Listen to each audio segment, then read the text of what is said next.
ये है ब्रीजवुड और ये जो पीछे आपको नज़र आ रहा है ये है I-76 हाईवे जो कि पिट्सबर्ग से फ़िलाडेल्फिया तक है।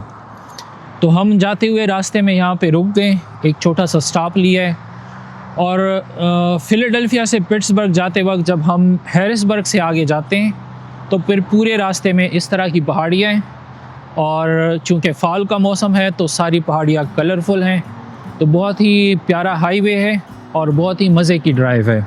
यहाँ पे पीछे एक बहुत ही खूबसूरत सी झील भी है और अगर आप लोगों के पास टाइम है और आप कभी भी पिट्सबर्ग की तरफ जा रहे हों तो आप लोकल रोड्स पे ज़रूर उतर जाया करें।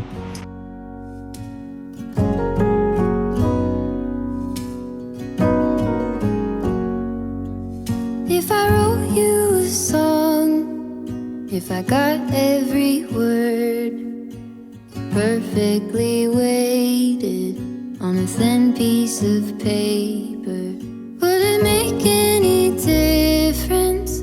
Would it change for the better? If I wrote you a poem, if I posted a letter?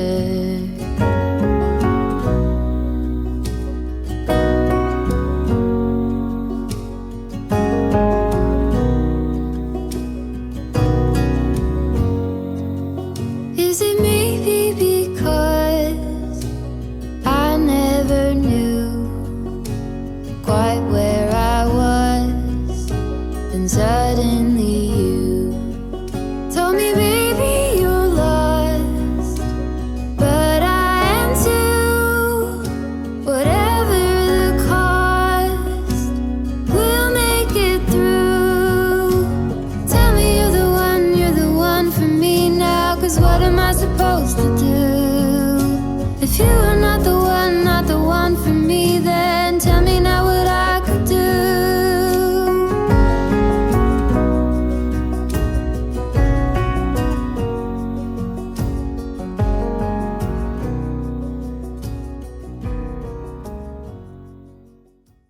तो ट्रैवल कहानी के एक और वीडियो में आपको करते हैं खुशामदीद। मैं इस वक्त अमेरिका के जिस सिटी में मौजूद हूँ इसके बहुत सारे नाम हैं। इसको अमेरिका की स्टील सिटी भी कहा गया, इसको स्मोक सिटी भी कहा गया, इसको सिटी ऑफ ब्रिजेस भी कहा गया और इसको अ सिटी दैट रन्स अमेरिका भी कहा गया, वो शहर जो अमेरिका को चलाती है। तो इसके बहुत सारे नाम हैं। बहुत सारे लोगों को शायद पता चल गया होगा, जिसको नहीं पता चला, मैं इस वक्त हूँ पिट्सबर्ग में।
ये बहुत ही दिलचस्प शहर है और ये अमेरिका के बहुत सारे शहरों से बहुत मुख्तलिफ है।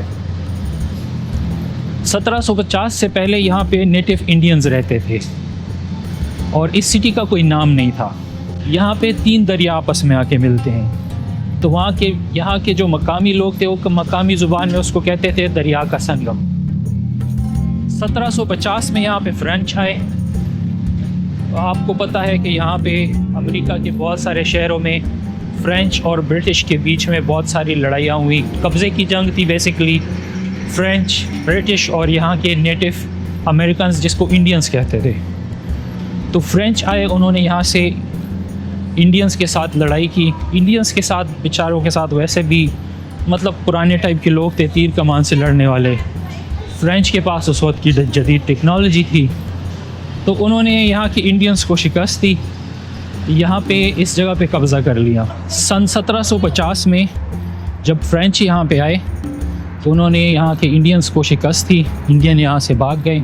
उन्होंने यहाँ पे एक किला बनाया और उस किले का नाम रखा डूकाने। डूकाने के नाम से फिर ये जगह भी मशहूर हुई और इस शहर का नाम पड़ गया डूकाने। तकरीबन 8 साल बाद यहाँ पे ब्रिटिशर्स आए। सन 1758 में ब्रिटिश ने जो है फ्रेंच को शिकस्त दी, उनका किला गिराया और उस किले को नए सिरे से तामीर किया। उस किले का नाम उन्होंने रखा ब्रिटिश प्राइम मिनिस्टर के नाम से, जो कि था विलियम पिट। उसके नाम से उस किले का नाम उन्होंने रख दिया फोर्ट पिट, और उसी निस्बत से उसको, इस जगह को पिट्सबर्ग पुकारा जाने लगा।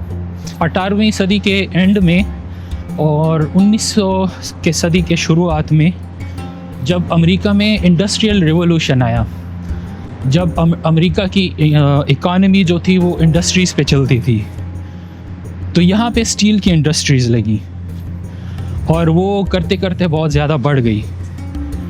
उस वजह से यहाँ पे इस सिटी को स्टील सिटी ऑफ अमेरिका कहा जाने लगा, क्योंकि अमेरिका में चाहे रेलवेज़ के लिए हो, रेल बनाने के लिए हो या रेल की पटरियों के लिए हो, उसके अलावा जंगी हथियार, जंगी सामान, जिस चीज़ में भी स्टील लगती थी उस सब की सप्लाई यहाँ से होती थी। तो यहाँ पे बहुत ज़्यादा फैक्ट्रीज़ बनी स्टील की, लेकिन फैक्ट्रीज़ बनने की वजह से यहाँ पे बहुत ज़्यादा पोल्यूशन फैल गई।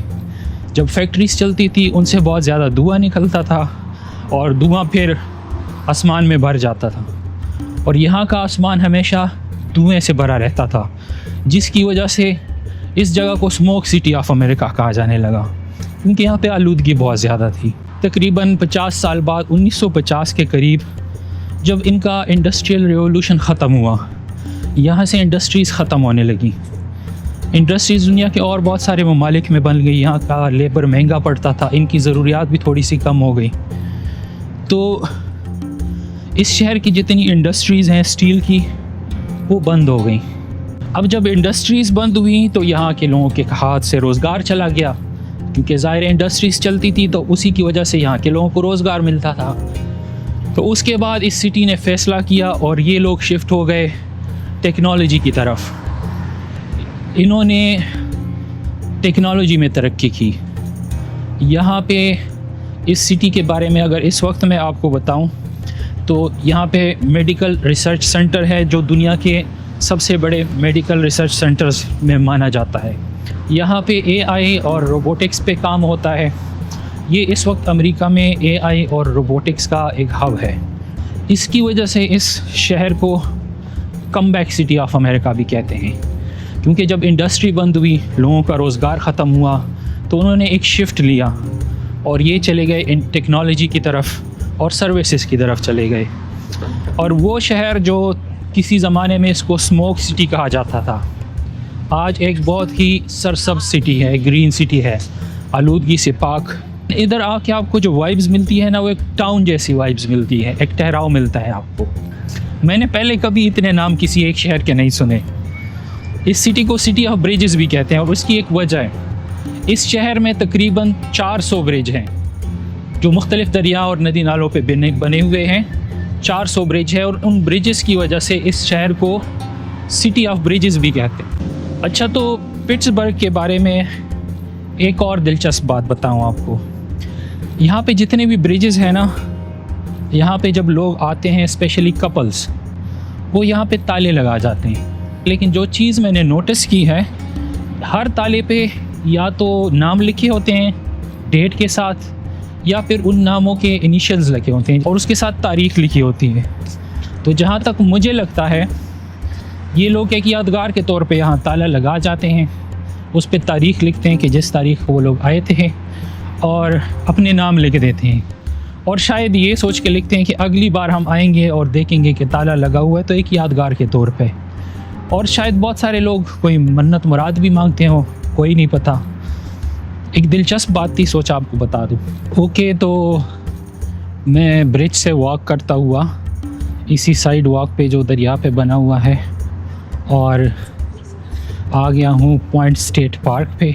तो ये वॉकेबल डिस्टेंस पे है। अगर आप सिटी में आते हैं, मोस्टली यहाँ पे आपको नज़दीक कोई पार्किंग मिलेगी नहीं, आपको ऊपर बिल्डिंग्स के आसपास कहीं जो साइड में पार्किंग होती है या फिर कहीं पेड पार्किंग में लगा के फिर आपको यहाँ पे वॉक करके ही आना पड़ता है। यहाँ पे नज़दीक कोई पार्किंग नहीं है। तकरीबन 15 मिनट की वॉक होगी। अगर आप थोड़ा दूर करते हैं तो 20 मिनट की वॉक कर लें, अगर दूर पार्क करते हैं गाड़ी तो। इस वक्त मैं बिल्कुल दरिया के किनारे पे खड़ा हूँ, और ये वो जगह है जिसको 3 दरियाओं का संगम कहते हैं। तो ये 3 दरिया आपस में मिलते हैं, लेकिन बेसिकली बात ये है कि एक उस तरफ से दरिया आता है, एक इस तरफ से दरिया आता है, दोनों आपस में मिलते हैं और फिर ये तीसरा दरिया बनता है। तो चक्कर ये है कि बेसिकली 2 दरिया आपस में मिलते हैं, और जहाँ से वो इकट्ठे होते हैं और आगे चलते हैं उसको तीसरा दरिया कहते हैं। तो इसलिए इसको 3 दरियाओं का संगम कहते हैं। हाँ जी तैयब भाई, आप क्यों इतने दुखी लग रहे हैं? आप क्यों इतने दुखी लग रहे हैं?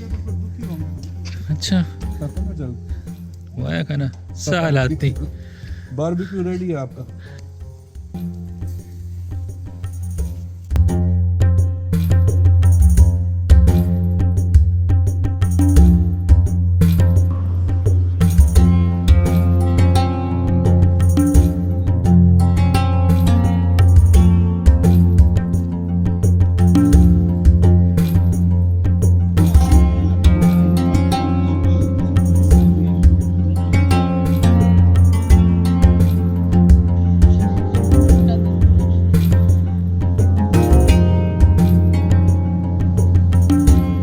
ओके, तो हम आ चुके हैं ग्रैंड व्यू ओवरलुक पे।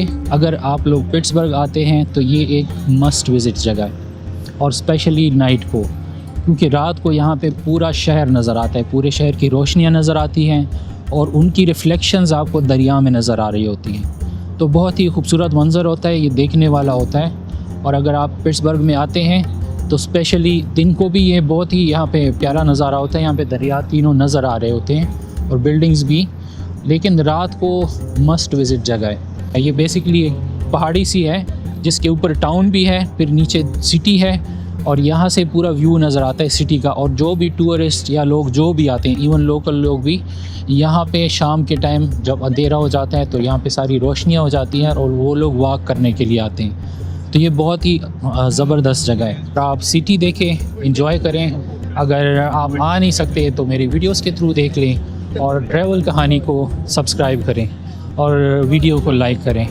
आपको ऐसी ही प्यारी प्यारी वीडियोस मिलती रहेंगी। मैं ज़्यादा वीडियोस तो नहीं डाल सकता क्योंकि मैं यहाँ पे एक फुल टाइम जॉब करता हूँ, फिर उसके बाद एक पार्ट टाइम जॉब भी करता हूँ, फिर उसके बीच में जितना मुझे टाइम मिलता है वीकेंड्स पे या छुट्टियाँ होती हैं, इस तरह वेकेशन होती हैं, या मैं कहीं पे जाता हूँ तो मैं वीडियो बना लेता हूँ, और उसके एडिटिंग पे भी बहुत सारा टाइम लगता है। तो जितनी भी हो सकी मुझसे मैं वीडियोस डालता रहूँगा और आपको यहाँ के शहरों के बारे में बताता रहूँगा। आप भी मुझे बताएं कि आपको अमेरिका का कौन सा शहर सबसे ज़्यादा पसंद है और किस शहर के बारे में जानना चाहते हैं। तो मुझे कमेंट करके ज़रूर बताएं, तो मैं इंशाल्लाह ज़रूर उस पर भी वीडियो बनाऊँगा।